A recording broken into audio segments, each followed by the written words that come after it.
Hi, I'm Angela Unga, accountant by profession and former OFW in Singapore for 8 years. Nung nasa Singapore po ako, maganda po yung naging buhay ko doon kasi po napoprovide ko lahat ng kailangan ng family ko. So dumating po yung point na kailangan kong umuwi ng Pilipinas kasi po nagkasakit yung mom ko.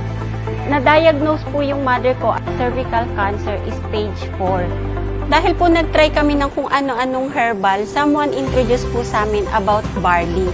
Nakita ko po yung na si Kuya Kim yung nag-e-endorse ng product. So naisip ko po na hindi naman po siguro to i-endorse ni Kuya Kim kung hindi maganda yung produkto. Nag-post po yung kapatid ko kung sino po yung may alam na about sa barley. So in short po, pinatry namin kay Mama yung Sante Barley Juice.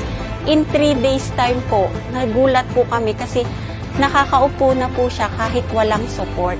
When I joined Sante, I discovered, aside sa may maganda tayong produkto at sobrang nag-benefits yung family ko, especially my mom, I realized na I have this mindset kasi before na kung gusto mong kumita ng malaki at kung gusto mong kumita ng dollar, kailangan mong mag-abroad. That's reality, di ba?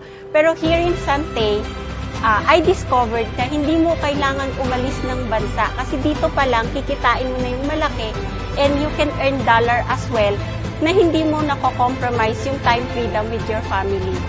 With Sante, I can live more and do more.